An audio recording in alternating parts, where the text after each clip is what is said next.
Hello and welcome to Pluribus Unum's Fireside Chats. Not as good as FDR's, but hey, it's something. Now, before we begin, I should say this.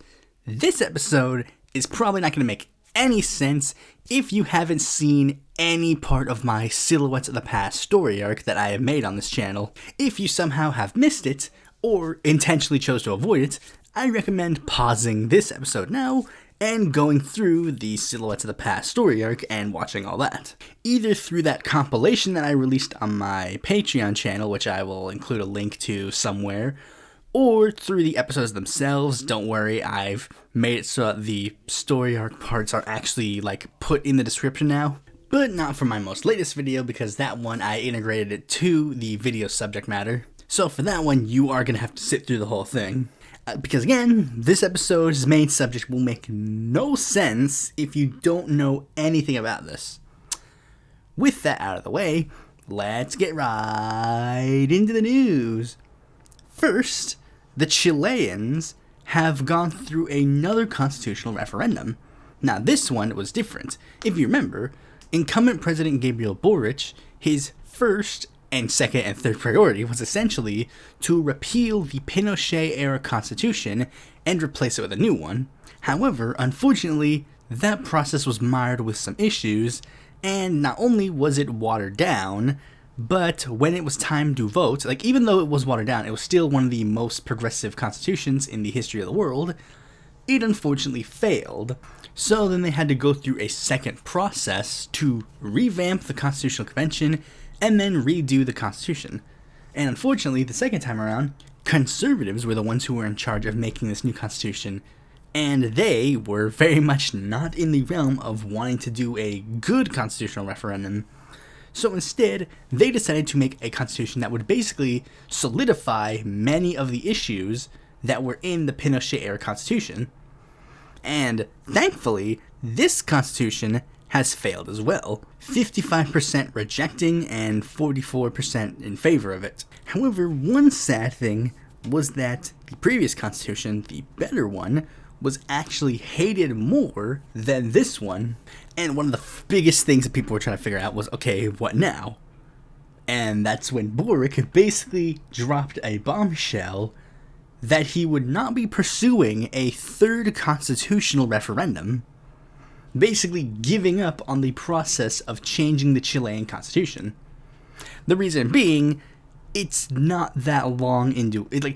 He was elected in office in 2021. It's about to be 2024. The next Chilean election is 2025. So at this point, he has failed in that regard. That's just gonna be the big thing. Despite all the kind of good things that he did, throughout normal legislating processes, unfortunately, his actual top priority, the changing of the Chilean constitution, has failed. And that will be put into consideration with his rankings. I've currently ranked him as basically C rank in the pink tide, basically mid-range. And that's basically where he's gonna stay, because he didn't get to do the one thing that actually made people want to vote for him and support him. Now, why the sudden shift, even though when he was first elected, he was seen as this rising star of hope? And, to be blunt, it literally just seems to be just this is just how Chileans go now. At least since 2005, Chileans have kind of flip-flopped in their parties. For example, they elected Michelle Bachelet in 2005, which is she's a left-winger. Then they elected Sebastian Pinera, who was a right-winger. Then in 2018, back to Bachelet. Then, in 2017, back to Pinera. Then in 2021, Boric, and now 2025 is rolling around, and all the current polls put right-wing candidates near the top of the list. Now, you may be wondering, why did these candidates run in separate elections? That's because in Chile, you can't run for multiple terms at once. They had a leader who stayed in office for a little too long, so they're not really going to do that anymore.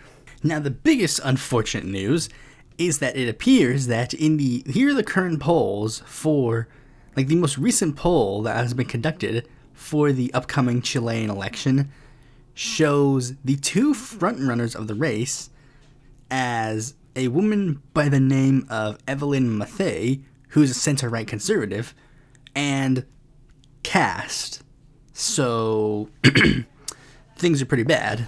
Now, there are a couple of things that are very interesting about these upcoming polls. Like, for starters, a person that is floated into contention is a person by the name of, I think her name is Pamela Giles. She was a person that Populism Updates, I think, or someone else I knew, was going absolutely apeshit over, but they didn't even end up running for president last time. Of course, interesting things are that Piñera and Bachelet are also being put in these polls. So that would be very bad, because I thought Chile was the one place that they were yeah, we can move past certain leaders. And one of the most interesting things that I found from these recent polls is that Daniel Jode has consistently polled basically at the bottom of all the candidates.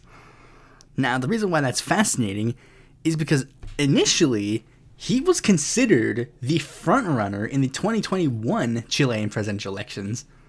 Legitimately, when it was him versus Boric, people honestly thought that he would win over Boric, and not only that, he would end up winning the presidency. Boric's win was actually quite the upset, and that's why Boric was seen as a very interesting figure.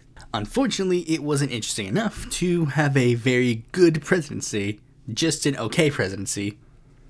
Speaking of okay presidencies, there's an interesting thing that's going on between two presidencies that can be ranked as okay, Maduro and Biden, because they have recently done a prisoner swap. You see, 10 prisoners that were held in Venezuela, including a person by the name of Fat Leonard, who is a defense contractor who is facing a lot of bribery scandals, is being extradited to the United States. And in return, Biden has decided to give away Alex Saab, who is a oligarch who was accused of shady stuff in the United States. Now, apparently, this was something that was actually done a little bit ago, but it wasn't unveiled until recently, because Maduro announced Saab's return to Venezuela. Not much else to say, except this is just another example of the Biden administration trying to get cozy with Venezuela in order to probably ease some tensions down there, especially considering the recent Guyana situation. So, yeah. Speaking of prisoners, Julian Assange is apparently on his final extradition appeal. Basically, if you don't remember, the Julian Assange situation I haven't talked about in a while because there really hasn't been any updates in that regard. Basically, this is his final appeal before his trial to officially be extradited to the United States. A 2-day hearing on February 20th to the 21st will be the final appeal on, because his supporters have been trying to make sure that he doesn't get sent to the United States, because if he gets sent to the United States, the book is going to be thrown at him hard. So they've been trying to do everything they can to make sure that Julian Assange stays within the British legal system, because that's apparently better for him. I mean, they would assume that he is free, that they want him to be free, but they'll take him not being extradited to the United States. I mean, do you guys remember what they did to Chelsea Manning? They essentially tortured her throughout the entirety of her situation, and the fear of U.S. extradition was so bad that Edward Snowden literally sold his soul to Russia in order to, not be killed or whatever. That would be interesting a little bit, because it would actually be very good, because I actually plan to make a video next year. I'm not going to talk about it a lot yet. It's still in some sort of development, but, it does involve Julian Assange's story, and I would like to see, because it would be interesting to see how the case actually pans out when the video actually comes out, because the video is set to come out not very long after that specific case, so I don't know if they'll move forward with the case a lot more after the fact. Speaking of court cases, big update from America, big W, Colorado has ruled that Trump should not be allowed on their presidential primary ballot due to the 14th Amendment forbidding him from doing so. There have been a lot of reactions, and the biggest reactions have basically stemmed into two camps. Ones who like it, ones who don't like it. The ones who don't like it are mostly conservatives, but don't worry, some people who are so-called leftists also are clamoring against it as well. I think mostly the people in the sort of we're totally leftists, but we basically do everything we can to help the right group, like Cornel West basically is one of them, saying we shouldn't let the court system choose how elections pan out, even though the court systems are part of they do it all the time. Bush v. Gore, does anybody remember that? Cornel West, you were like a functioning human adult during that time period. How would you not remember it? But I do. And a lot of these people, especially in the podcast sphere, were also the same ones who were clamoring that we should be, Democrats are too limp-dick to do anything about Trump. But then now that some people are actually trying to do something about it, they're like, no, you can't do that. Then there are other people who are like, yes, this is a good thing, but I don't know if this is going to go through because it'll have to go to the Supreme Court, and then the Supreme Court will have to decide its legality. And then there's also kind of the element of it's opened the floodgates because now Republicans are trying to do things like, we should try and get the Democrats removed from the ballot or blah, blah, blah. And this is the big thing that always perplexes me. It's people are surprised that this is happening. It's like, guys, do you guys, again, not pay attention to history? Because this has happened before. One example that I've commonly seen cited is the fact that Lincoln was not allowed on a lot of ballots in the South due to the fact that he was a member of the Republican Party, which was abolitionist at the time period, and the South just didn't want to have any chance of him winning, so they're just like, we're going to remove him off the ballot in the South, ignoring the fact that literally wouldn't have caused any issue whatsoever. And literally, Republicans are trying to do something now, they're like, oh yeah, we're going to make it so that maybe we don't have Joe Biden on the ballot in the South, and it's like, Biden would probably still win regardless of that fact. But that's not the only example. In 1964, LBJ was forbidden from being on the ballot in Alabama because their governor at the time was a huge opponent of the Civil Rights Act. So he literally just said, I'm not going to have the guy who signed the Civil Rights Act into law on the ballot. 1948, Harry Truman was kicked off of many ballots in the South because the Democratic Party did not want to have him on the ballot due to his tepid support of some civil rights reforms. This isn't anything new. The only difference that is going on is that this time it is being used against somebody who legitimately deserves it. And this is one of the big problems that I see with a lot of people. A lot of people just really love to repeat history. They just didn't get to live through any of these big historical moments, so they just want to live through the history themselves. What is going on with the GOP and how in the wake of the insurrection and stuff? That is literally what has been going on.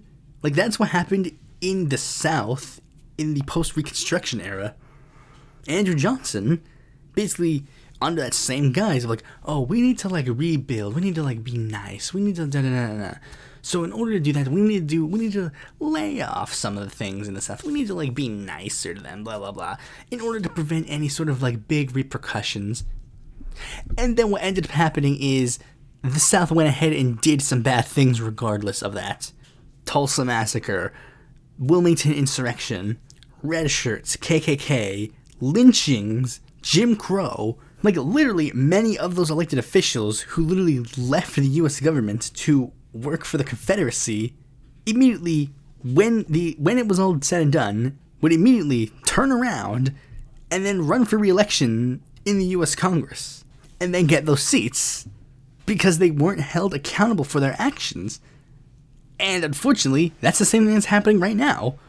And a lot of people just don't want to actually do what needs to be done in regards to this. It's the same thing with the AfD in Germany. They're literally doing the exact same things that the Nazi Party did back in the 30s and 40s, and yet for some reason, when we actually decide to say out loud, maybe we should actually learn from history and not repeat the same mistakes, people are like, no, you can't do that. It's what's the point of learning history if you're not going to actually learn from it? But anyways, to get off that topic, let's move on to an actual potential W if things don't change in the couple of days or weeks that I'm recording this episode. So, if you guys don't remember, copyright is an issue that I've talked about a little bit before. It's been a sort of a smaller passion of mine. But we are actually going to see something very interesting because January 1st, 2024 is going to be the biggest public domain day ever. Now, for those who don't know, Public Domain Day is January 1st of every year. Basically, that's the year when certain works who have been in the public domain, who have been copyrighted, depending on the year they come out, they officially enter the public domain, meaning anybody can use them. And one character that has been desperately sought after, waiting for Public Domain Day, was Mickey Mouse. And January 1st, 2024 is when Mickey Mouse officially enters the public domain. And by extension, Minnie Mouse also enters the public domain. Big W, big W. But there are some asterisks in regards to Mickey Mouse in the public domain. First, it is the black and white version of Mickey Mouse that enters the public domain. Not Mickey Mouse in general, because they did separate copyrights for Mickey Mouse with its colors and stuff. It is specifically the original version of Steamboat Willie Mickey Mouse and the first appearance of Minnie Mouse in cartoons. Those are the ones that are entering the public domain. And another asterisk, it was something that was covered in a game theory episode, or I guess a film theory episode. I think it was covered in that, where they basically went over the fact that, yes, while technically Mickey Mouse the character will be in the public domain, Disney was doing some small things to sneakily keep Mickey Mouse in their control. And the biggest one being, if you remember, certain Disney films, I don't know if they still do this, but for a while, Disney had a opener, instead of I think they also had the da-da-da-da-da-da-da-da-da, they had that, but then they also had a separate logo where that logo was literally just the first couple of seconds of Steamboat Willie, the classic song, basically doing everything they can to make sure that specifically stays within their copyright. So be weary of how you use Mickey Mouse, but genuinely still impressive if we can figure out a way to use him in ways that are very interesting. Genuinely, I want Mickey Mouse in Vietnam to be legit.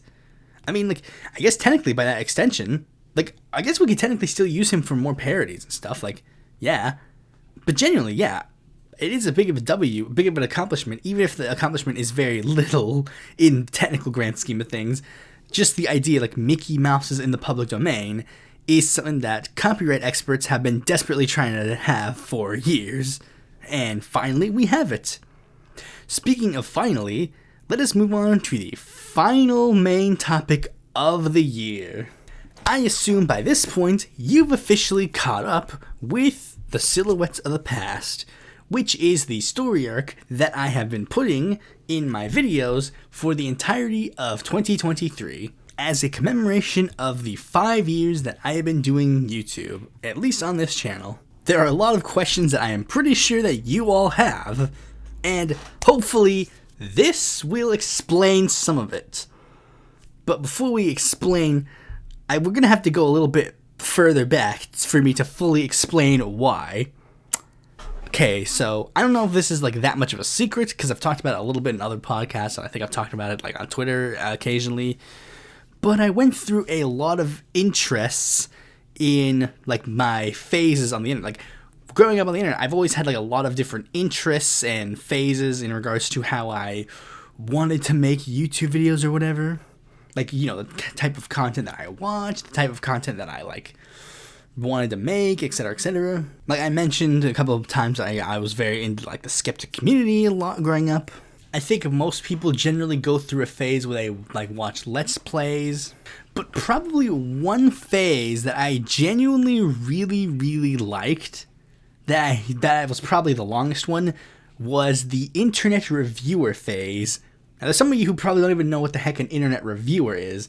You probably know it, but you also probably don't know it, because it's it's a very strange category, because it could be defined in multiple different ways. But the internet reviewers, for those who don't know, were basically people who would quote unquote review a thing, usually through a comedic manner. I wasn't necessarily into the video essayists per se, or like the people who like reviewed things like a normal human being. Like, I was more into the people who, for some reason, would play a character of themselves, playing or talking about or watching movie, game, comic, or whatever else, and would do, like, comedic stuff with it. Like, telling bad jokes, making snarky remarks, swear words, poo-poo caca, that kind of stuff. The first ones that I was really into were Peanut Butter Gamer and JonTron of Normal Boots.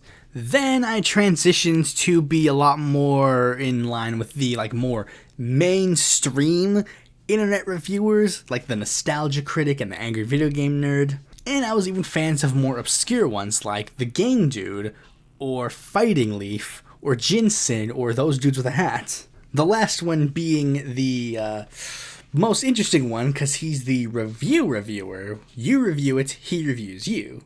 And one of the ones I ended up becoming a fan of was a reviewer by the name of Linkara.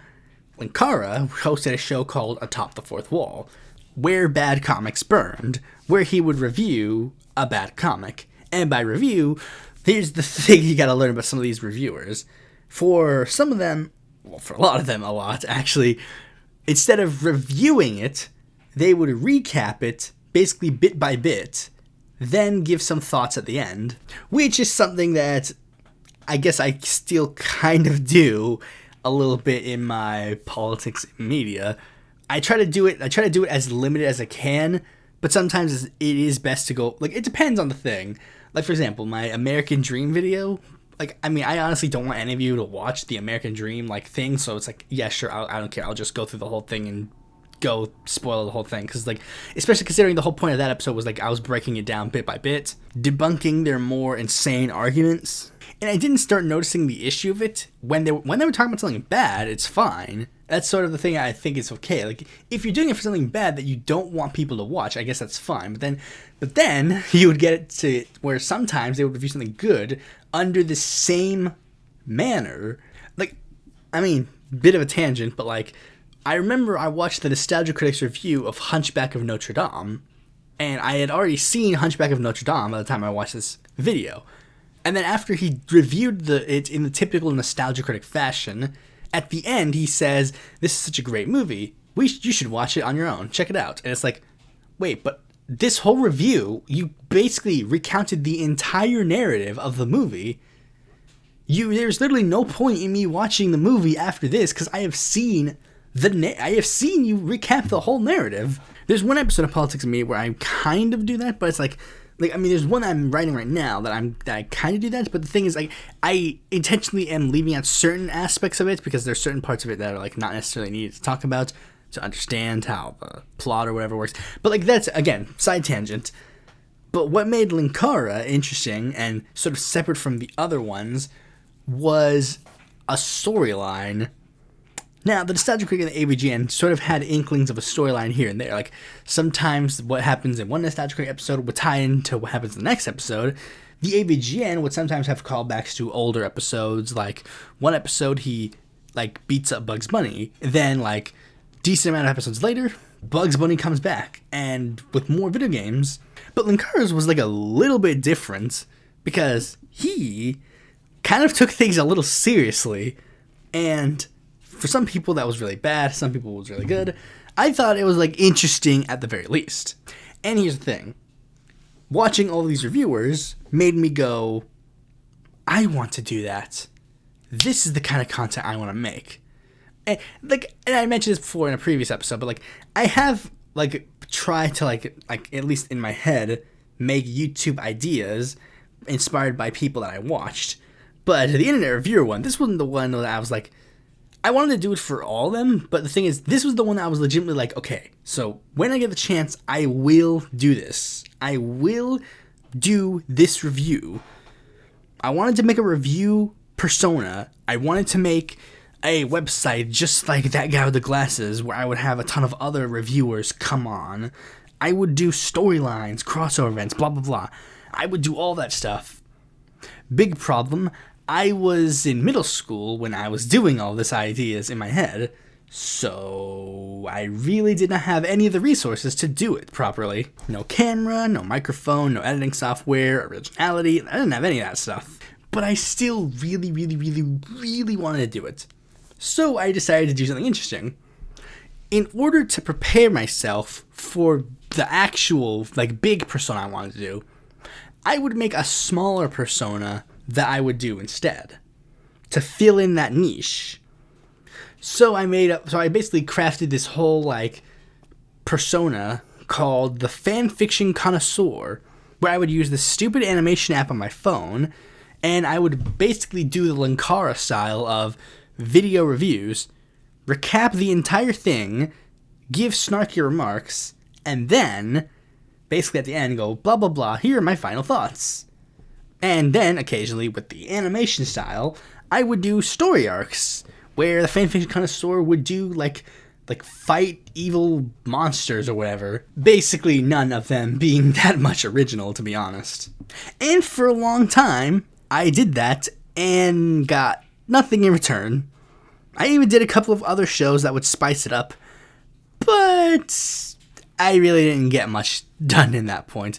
But for a couple of reasons, it didn't really matter. I was like, okay, this is basically just me biding my time, waiting to do something bigger on YouTube.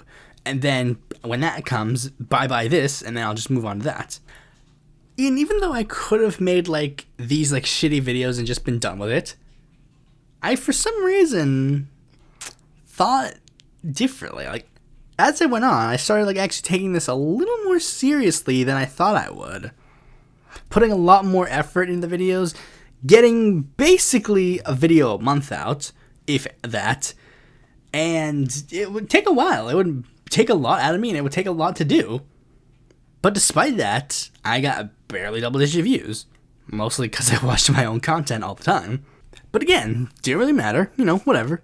I'll just keep posting and keep doing whatever, and then this is again going to build up for me to do the real thing that I wanted to do. But as I kept doing it, there was always this, itching part in my head. Something that was you're putting a lot of effort into these videos, huh? You're getting a lot of low viewers, huh? What if this is your peak? What if this, me getting, 5 views per video, what if that's my peak? What if you leave, make a new content, make new videos, make a whole new channel or whatever, and nobody follows you, and you just end up getting, you end up going back to square one. You have, 30 subscribers on this channel. What if you leave and now you only got 10? Great, you just wasted your whole time for nothing.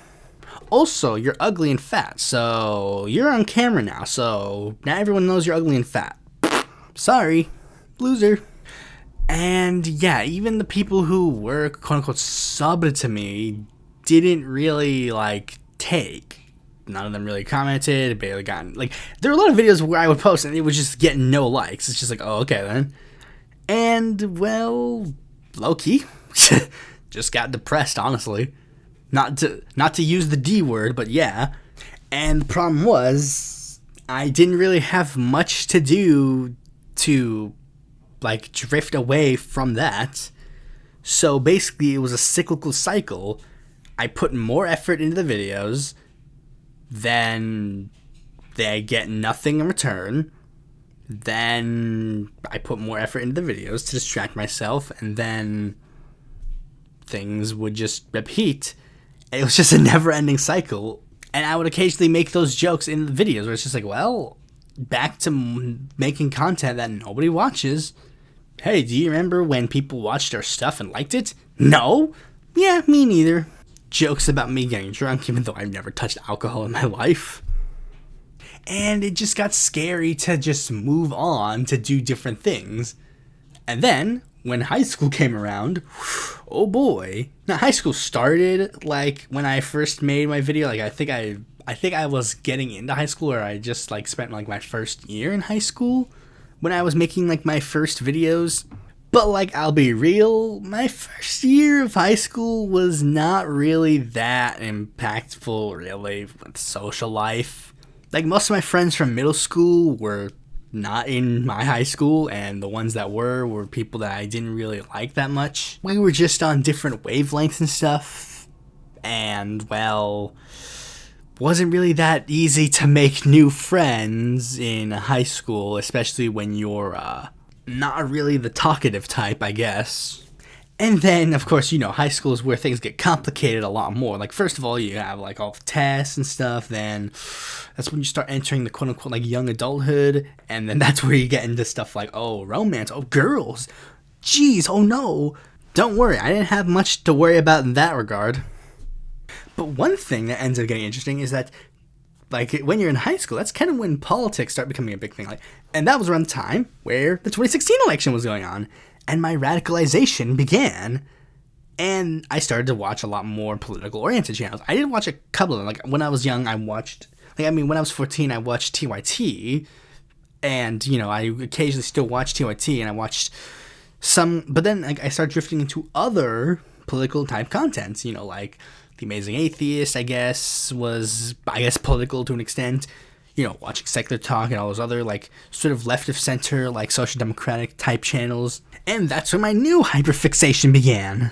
And this one also came with desires to make content. If you remember from my, like, video that I made about, like, all the YouTube ideas, like, I had this big idea. I had this big plan of what I wanted to do with this channel. But, again, sometimes I was like, okay, I'm reaching a little too high, much like what I was doing with the reviewer thing. So why don't I go a little smaller with this one? Okay. So what can I do as me myself? Okay, so I took these high school classes. I know how to do Photoshop. I know how to do all these like video editing stuff, okay? I could do stuff like that. So this type of content would be good with this type of stuff. And this Mr. Beat guy, these videos are okay. So I can use his sort of style, and I could also merge it with Kyle's style, and I can also merge it with like the Timothy style, all that other stuff. Hodgepodge all these other YouTubers that I was interested in at the time, and then boom, you get me. And since by this point I was older, I started thinking about it a bit more. Like I was trying to say, like I was like, I'm trying to think about it like right, because I'm trying to make sure I'm getting the timeline right. Okay. So this was like, I was thinking more about this type of channel when I turned like 16. I think 16 was when I actually started thinking about like making my own YouTube channel. And since I was older now, I actually could do some of the things that I needed to actually get this channel on the roll. I would start writing some script ideas. I would Photoshop the logo and a couple of thumbnails of video ideas that I thought would be interesting. I even went so far as to register the domains that I needed. Like, I registered a Twitter account. I registered a, YouTube account. I still wasn't 100% sure if I was going to do it. But I was like, okay, so if I do it, these are the domains that I will use. That was when I was, 17 at the time. But there was still this nagging thing in my head, I don't know. But, by that point, all my interest in doing the fanfiction connoisseur or baby killer or Nintendo or whatever, all of that interest was basically dead at that point. I was 17 and I was making stupid little animated stick figures. No, not interested. So one day I basically just went, fuck it, I'll shoot my shot. If it works, I can keep doing it. If not, oh well, I can still do the fanfiction connoisseur at the very least. And 4 months in, I had gotten exactly as many subscribers as it took me to get 8 years on the other channel, which includes random subscribers that I got after I quit. So obviously I made the rational decision, screw the fanfiction connoisseur and all that stuff. I make the Pluribus Unum, other channel go bye-bye. I wouldn't delete it because that was the channel that I used for watch my subscribers and stuff. So yeah, I was just going to do that. I did have the idea of wrapping up their storylines, whatever, giving them a proper conclusion, and then sending it off, but when you can't really handle 2 YouTube channels at once. There are other people who can, but I can't. You see, I had a lot more freedom on this channel than I did with the other one, especially considering just this type of content was a lot better to me, honestly. Though I guess one regret was that I did kind of miss sort of the story-driven elements of my videos. So sometimes I'd write stories in my spare time. Sometimes I'd write a idea that I have for a different story of something, not necessarily related to the videos per se, but some ideas that I had, because I would always if you pay attention at this rant, if you can make sense of it at all, is that I always have these big ideas that I never really get to actually like sit down and do. I think big, but I like, you don't think that big. Chill out, dude. But again, nothing really would come from it, especially not for the Pluribus Unum stuff. Like, I mean, come on. These two types of videos are kind of like completely antithesis. There's really no point in doing it. And the thing is, like, I would move on, and it's like, I felt genuinely better. So, like, yeah, obviously this was the better decision, right? Well, yes, but the problem is, it wasn't just a video problem. It was probably a me problem. Because basically, I really don't want to say it because I don't want to be that kind of person.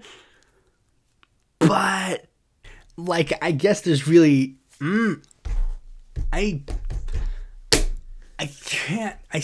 just honestly can't bring myself to say the words. But I guess I'll just say, like, I would have the occasional, big sad, I guess. Sometimes relating to stuff in my personal life, sometimes relating to the videos. We'll focus more on the ones that relate to, like, the videos and stuff, like, because sometimes it just, like, similar to the old stuff, like, I would make a video, put a lot of work into it, wouldn't really get that much traction. Then sometimes I'd do something that's, like, basically a shit post, and that would get really good. It's like, really? Like, really? This is the thing that's gonna get good? And I mean, sometimes I still kind of get it. Like, for example, like I made currently one video that is like absolutely blowing up on my feed right now is my Garfield episode, as opposed to the Socialist Workers Party video.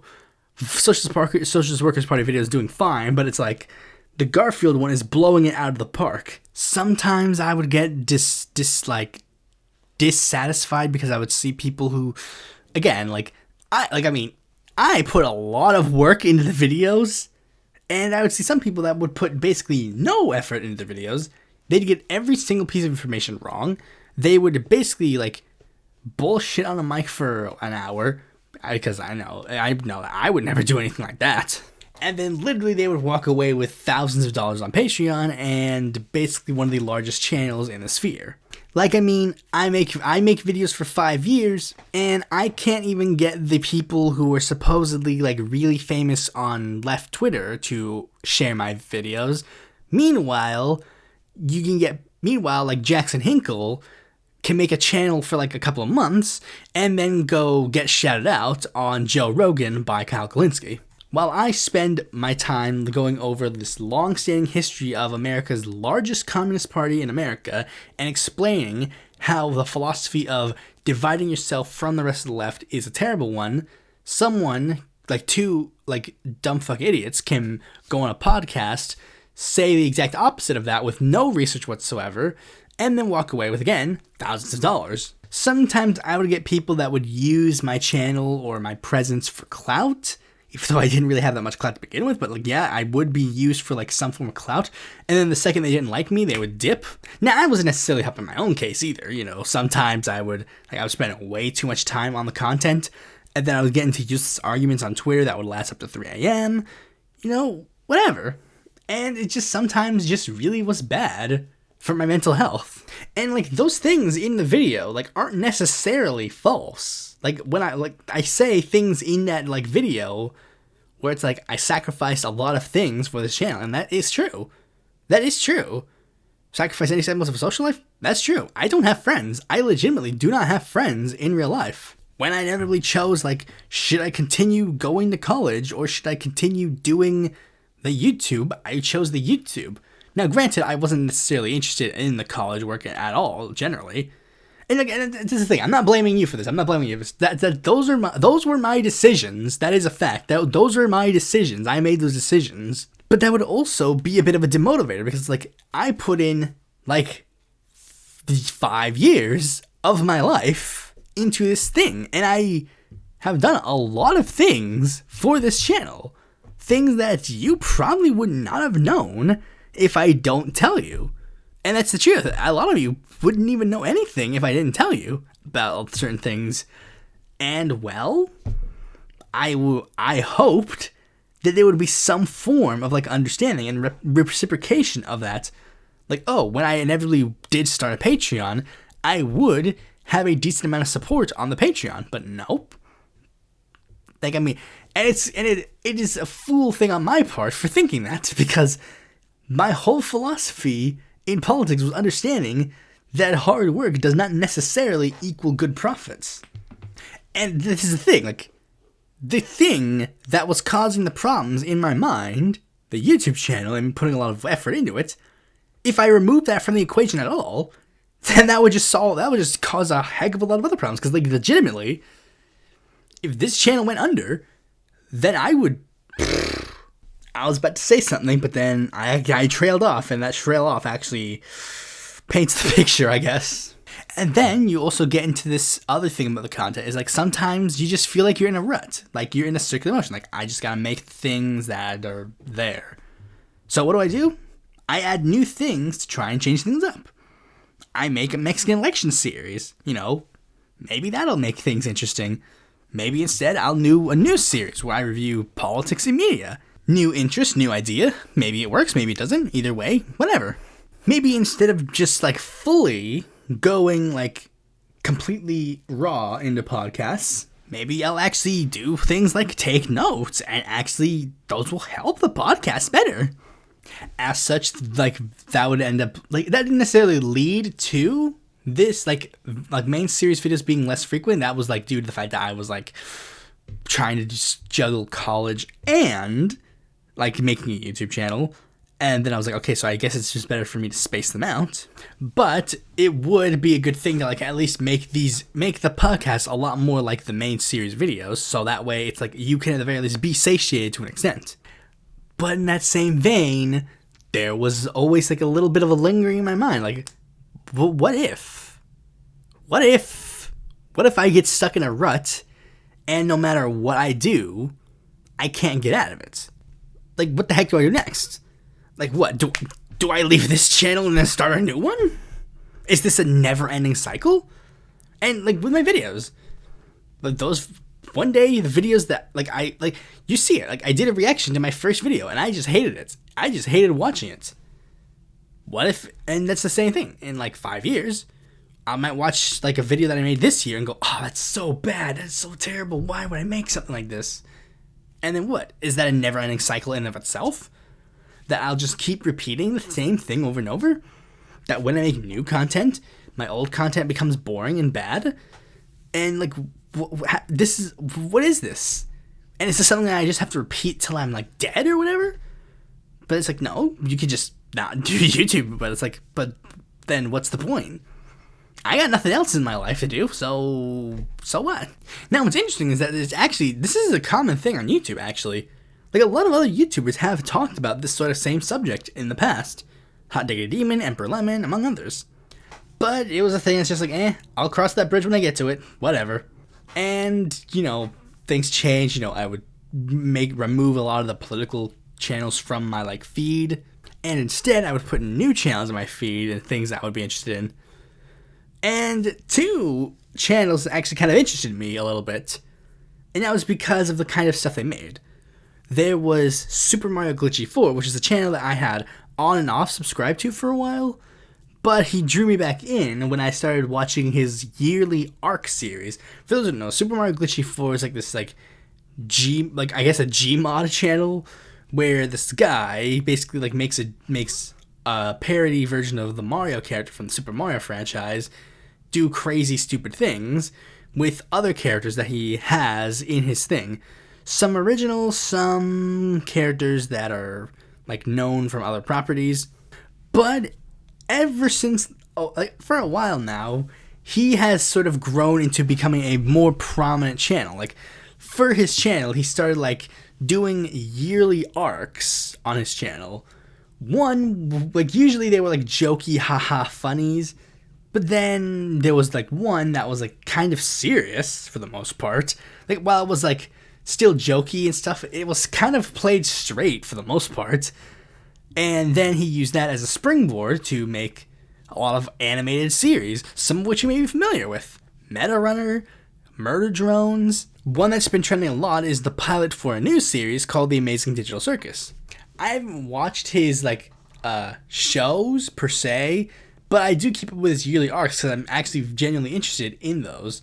And the other one that I was interested in is Alex Bale with his SpongeBob theories. For those who know, Alex Bale is a filmmaker who, for a while, decided to post SpongeBob theories.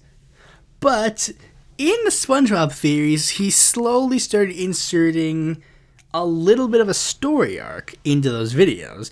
Despite the fact that the videos were basically, literally just, SpongeBob they're literally just SpongeBob film theories. But that was a ruse the whole time.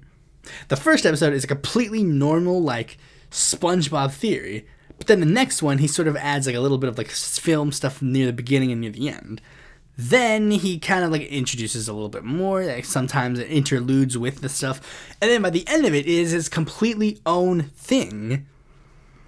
And that fascinated me. It's yeah, people can make this kind of stuff nowadays and not be stupid and cheesy, I guess.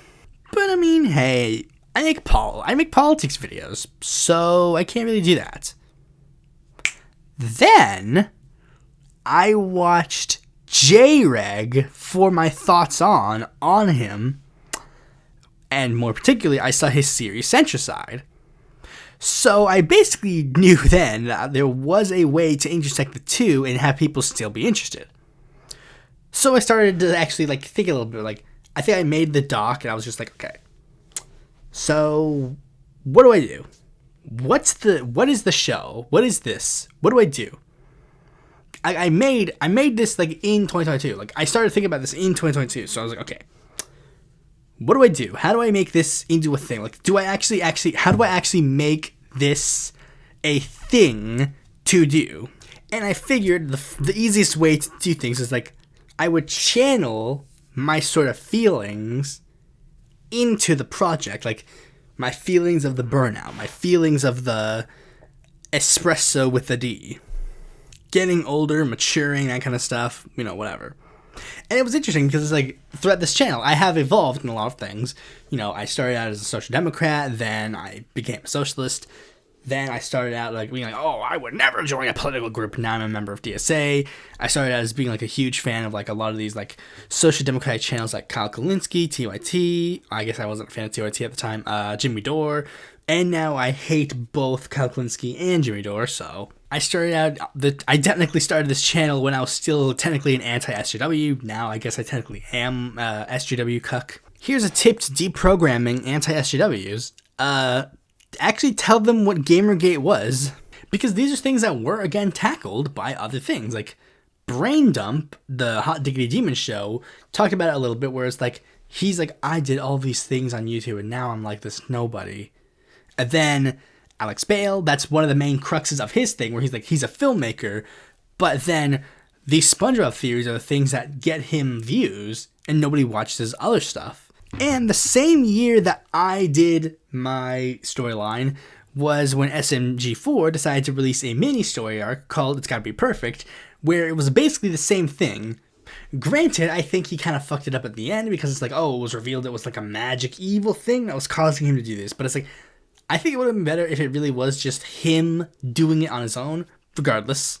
Like I said, literally, I made the page, I formatted the page exactly May 11th, 2022, 4:57 p.m.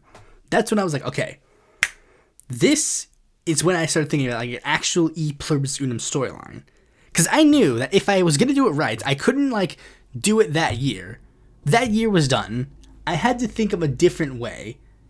And that sort of hit me. Oh, next year is my 5-year anniversary on this channel. So that would be an interesting thing to do for my 5-year anniversary. But I still needed to figure out what am I doing? What is the thing? Because this is something that I did kind of want to do, especially with reviewer persona. I did kind of want to do something like that, where it's oh, I've done all this stuff and blah blah blah. I want to move on to do other things, that kind of story, that kind of thing. I've always wanted to do that. But again, it's okay, so then what is this? How do I do it? And then I was like, okay, so here's one thing I thought of. I had a quote-unquote character called Ex Pacis Nulla, which I made specifically as a riff of like YouTube reviewers, because a lot of YouTube reviewers had a like review Sona, like an anti-reviewer like character. Like Erod had what's his, damn it, I forgot his fucking name. Evil Rod or whatever his fucking name is. You don't even know who the fuck Erod is. His name is the Blockbuster Buster, and he like had a Evil E. That's his name. I don't fucking remember his story because he was like one of the laziest ones to do story arcs. That was lazy. But anyways, like Linkara had Mechakara. The Nostalgia Chick had a story arc character named Dark Nella based on her friend Nella. But like a lot of like reviewers who do story arcs like try to do like thing where it's like, we have the evil version of us that are trying to take over the show. So I basically was like, okay, so this might be a good place to start. Okay, so this Ex Pacis Nulla guy, because I also already made a Pluribus Unum anime opening where I had like skeptic looking type character versions of them. So I was like, okay, I could probably use him for the idea. So what can I do? But what can I do with him? Like for the arc, I had kind of figured out like, okay, what I want to do is I want to sort of have like me like sort of learning about the past, like me evolving from the past. Like I'm rejecting the past and I want to move forward or whatever. Like I didn't know what the name would be. Like the name I originally thought of was like Shadows of the Past or whatever, but like something like that. I was like, okay, but like what can I do? What's the thing that I can actually do? Okay, he's a representation of like my regrets or stuff, like whatever. Like he's a representation of that. Regrets, my past self, whatever. But how can I translate that to be like for like politics? And I'm like, oh yeah, I can just literally just be like, oh yeah, he's like an anti-SJW Dorite. Yeah, whatever. He represents the views I left behind, and or what I would have been if I had like fully went on with those views. Like I guess it's the one thing it's like I could have like maybe expand upon that a little more. Maybe have him like say certain quotes or things or whatever. But I think one of the issues was that like my microphone, because for him I even wanted to go a step further and use my first microphone, the Blue Yeti, to like not Blue Yeti, a Blue Snowball, like the Snowball. I wanted to use the Snowball, and I even went so far as to record on my bed so I could get everything right. But issue was the Snowball was like kind of fucked over beyond repair. I don't know how that happened, but basically it was not really that good. So yeah, I didn't know how elaborate I wanted to make like him and the story arc, but I knew that it would end bigger than it began. Like literally, it's like the first thing I do is like I was gonna like sprinkle it in, like to make it even more apparent, like that it's sort of like a reference to like the reviewer type story arcs. Literally, it would be like it would start in the politics and medias, then it would slowly start to drift into like the other main series videos. I even went so far as to try and think like, could I try to influence it in the podcast a little bit? But I was like, I couldn't really figure out a way to integrate it like just right. But I would have like occasional moments. Like the first one, like literally first episode of the year was me being like, man, I'm sick and tired of doing all this same stuff over and over and over again. And that's sort of the beginning. And then every so often I would say something that's sort of like detrimental, like me not liking like my channel or whatever, or me being like, man, this sucks or whatever. And then he would fade in, like the logo of Ex Pacis Nulla would fade in a little bit. Now, one thing I guess could have been done differently was like, there probably should have been I did technically have an intro to Ex Pacis Nulla, but I think I should have had like a explicit moment where it's like, I say, like, I think for the first one, in retrospect, it's like the first episode I should have said, back to the same old grind, then maybe we see like a flash or like a thing of Ex Pacis Nulla, like, maybe have Ex Pacis Nulla laugh or something like that. Something that hints to, of course, like the big epic reveal at the end, or it's like, oh, it's me the whole time. Even though, like, it's kind of obvious, and I make it a point to say that in the story arc. Like, yeah, it's kind of obvious. Like, I mean, I did think about having an effect on my voice to sort of, like, make it bit more of a surprise, but it's like I kind of figured that you would either figure it out or you wouldn't, and either way it wouldn't really matter that much. But the thing was, I didn't think Ex Pachis Nola would be enough. It didn't seem like it didn't fit right. Like, I couldn't really have that be it. And then it hit me. Oh shit, remember, I have 3 characters that I have abandoned in the past for these exact same reasons that I'm feeling in my head now. I could literally just use them in this arc.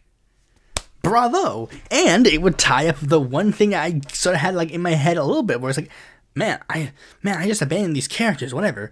And it's like, oh shit, I can use these characters again and give them a conclusion, I guess. So I brought my 3 characters back from the dead: Bieber Killer, Fanfiction Connoisseur, and the Nintendork.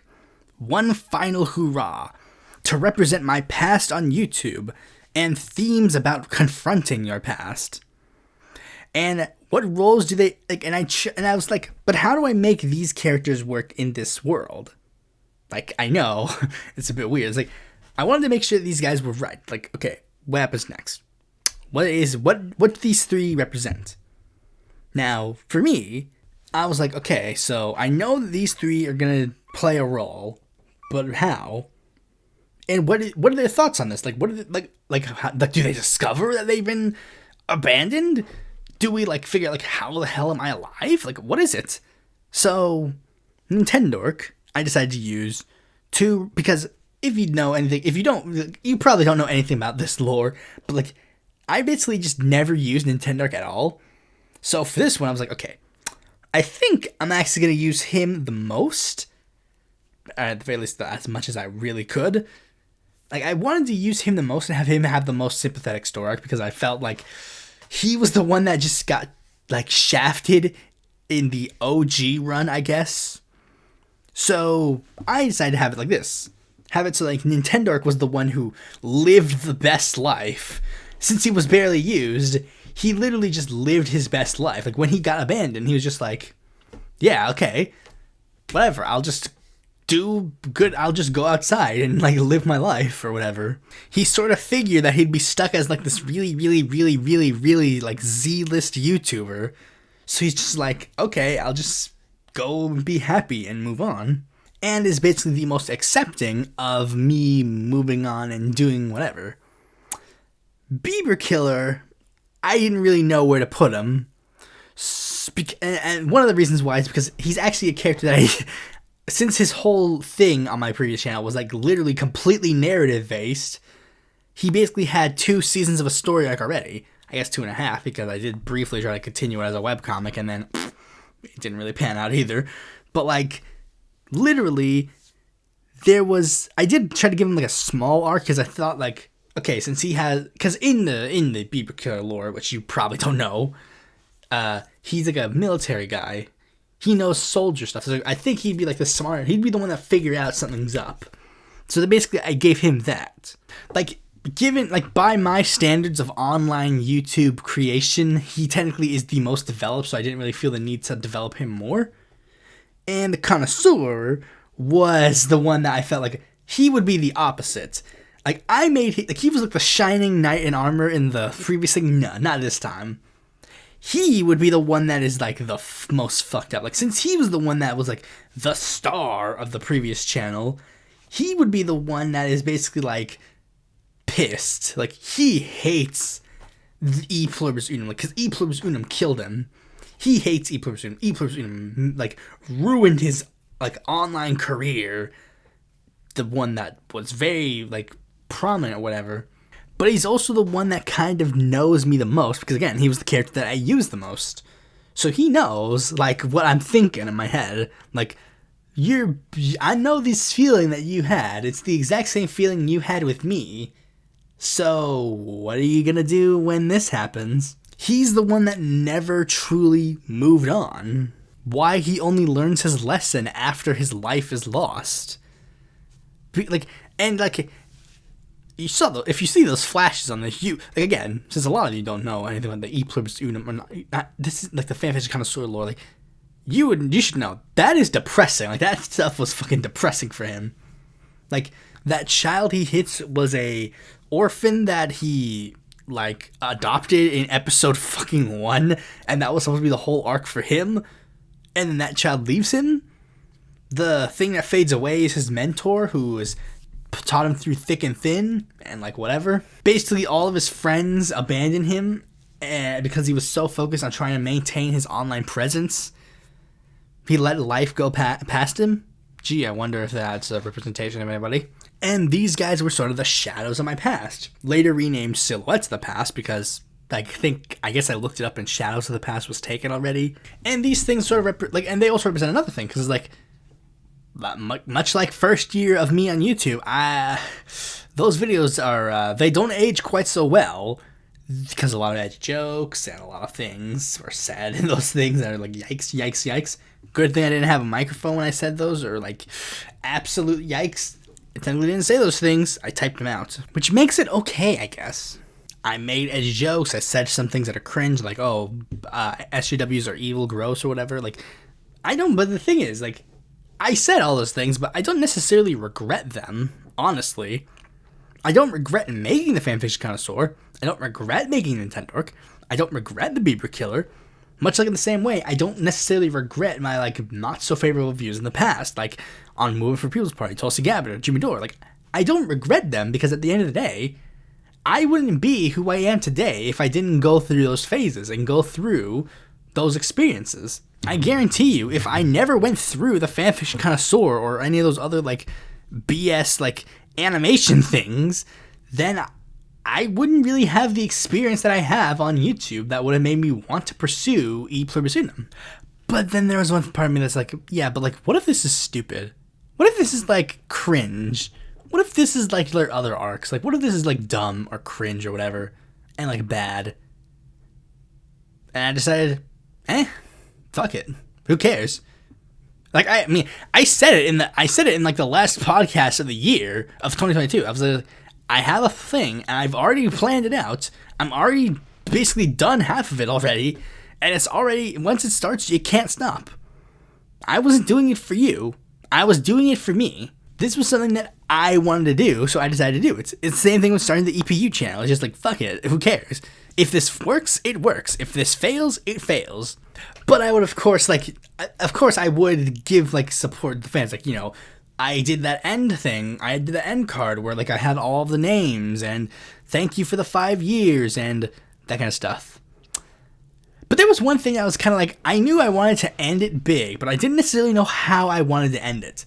Like, even as I was writing certain things, I knew that I wanted to end it with, like, a big confrontation where it's, like, me versus maybe all of them, or if not all of them, like, Ex Pachis Nola. And there was going to be this big confrontation. He'd reveal, like, I was you the whole time. This is just in your head, you idiot. This is your inner thoughts, like, messing with you and blah, blah, blah.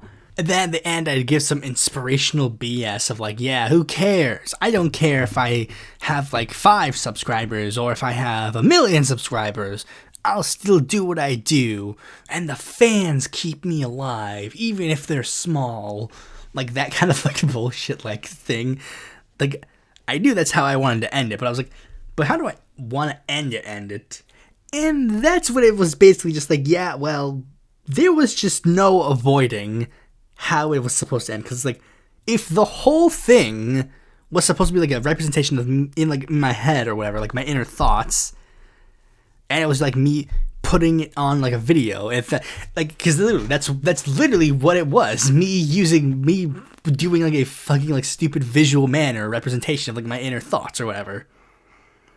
If that's what it's, and that's what it's supposed to be in lore for what it literally is, if that's the whole purpose, then literally there was no other way it could end aside from it ending with it, like, the camera fading out and revealing the man behind the screen.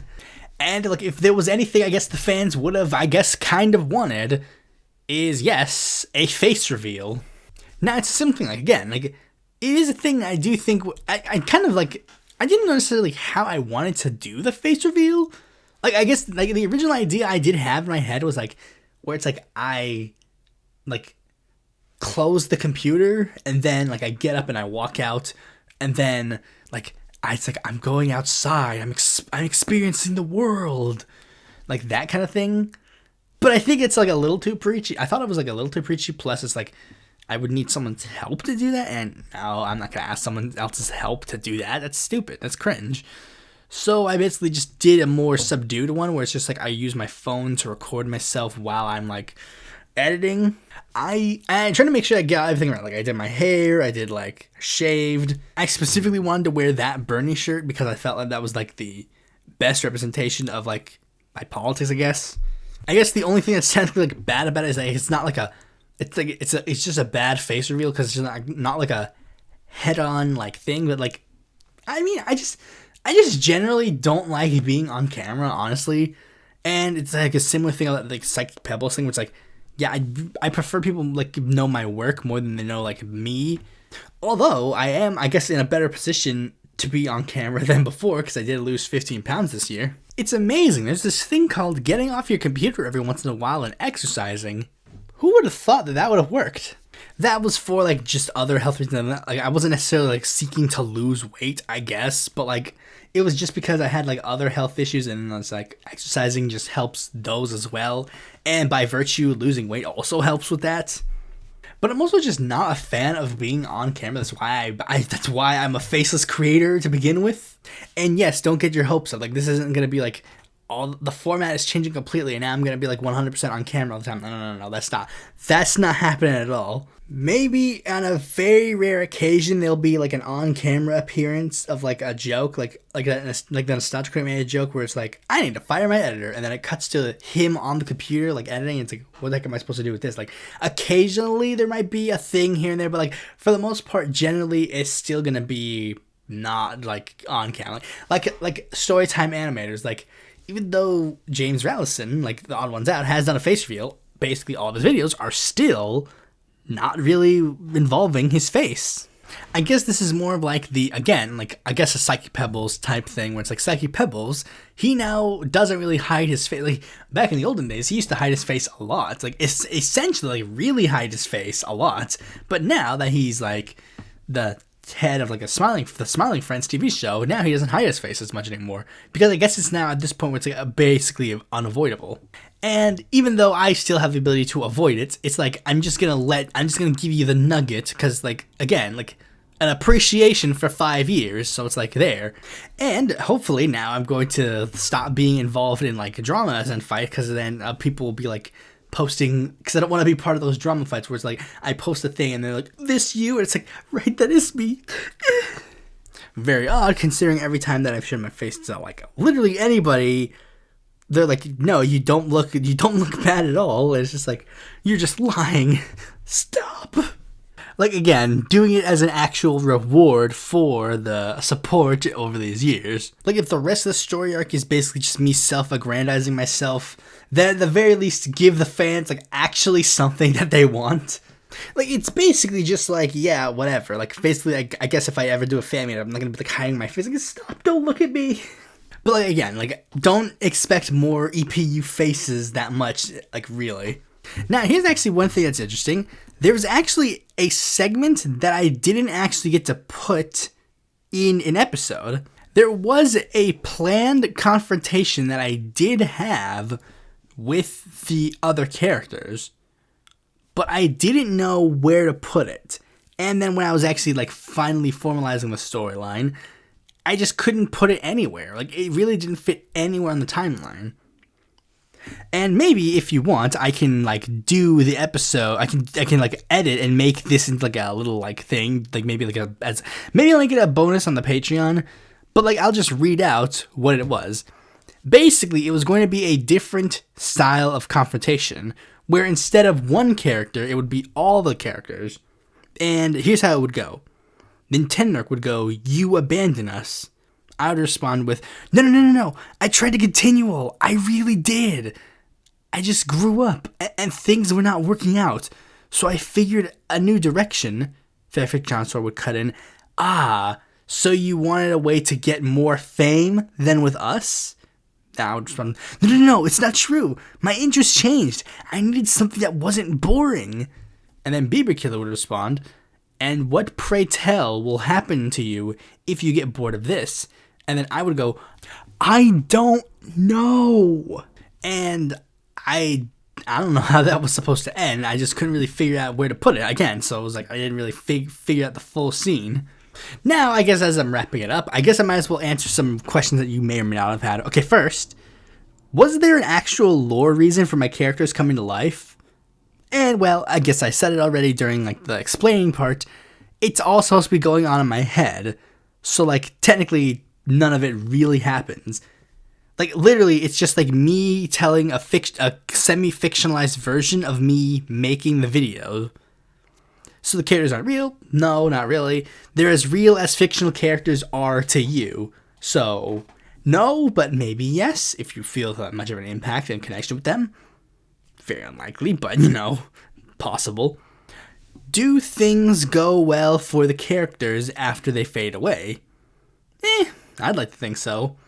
The fade doesn't mean that they're gone permanently, as I think that contradicts the message, because, like, the message literally is just like, again, like, the message was literally supposed to be like, yeah, you may have done some bad things in the past, and that's never going to go away.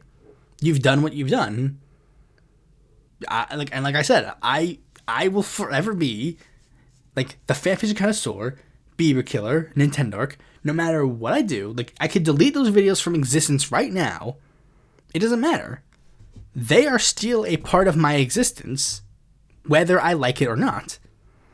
I could delete every single time that I ever mentioned Tulsi Gabbard in a positive manner, and then go, I was never a fan of Tulsi Gabbard at all. But that would be lying. There would be no point. There would be no reason to do that, aside from just trying to, like, pretend that I was better than how I was. You can't hide from your past. You can either embrace it and accept its scars, or try to make it disappear. And for most people, it would be healthier to just accept what you've done in the past and try to atone for it if it's something that bad, or just, like, if it's not that bad, just accept it. I acknowledge, like, yes, like, the fanfiction connoisseur, again, will always be part of me, but it's not like something I'm returning to.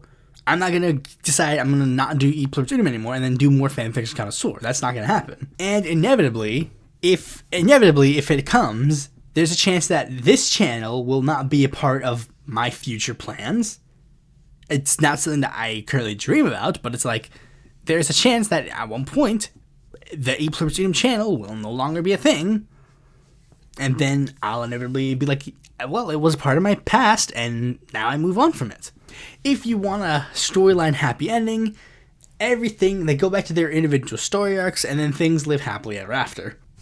Will you do another story arc? Well, that's the thing, my friends. This was just phase 1 of the Pluribus Unum cinematic universe. I have many, many other story arcs planned, and they're all ready to be unleashed every year. New story arc, new characters, returning icons. No, that's not true at all. That's not true at all, no. There's a chance that I could potentially do a Pluribus Unum story arc again, but realistically, I have zero plans on doing it. Because, much like I said, like, a big problem is I'll inevitably have to try and one-up myself. So if I did another one, I'd have to do something different. I'd have to do something bigger. I'd probably have to call in favors to get something better than what I have done currently. Now, the question that's going to give a lot of you mini heart attacks. Does this mean you're ending your channel? Because low-key, this is one thing that a lot of you probably didn't even know, or you might have guessed. But there were a couple of points where I did think that this story arc would be used to end the Pluribus Unum channel. And as I've mentioned before many, many times that people don't really pay attention to, I was basically explaining, like, this was the last year that I could make Pluribus Unum truly, like, 100% as I truly wanted to, and potentially try to make it into a thing, like, big. And if things didn't change, then I would have to probably change things up. And as much as I don't want to, I really don't want to end the channel. I currently have no plans on ending it. I will say I have no plans on ending it, and I will try to maintain current schedule of videos or whatever. And like first of all, I should say, like, I wrote this as if, like, I mean, hopefully this doesn't happen, but, like, if I were to potentially no longer exist in 2024, like, I could be like, okay, well, at least I did something on this channel. Like, give it, like, an actual, like, something that is close to a send-off. But, again, I don't have an interest on quitting the channel or not pursuing it, and I would love to continue doing it forever. But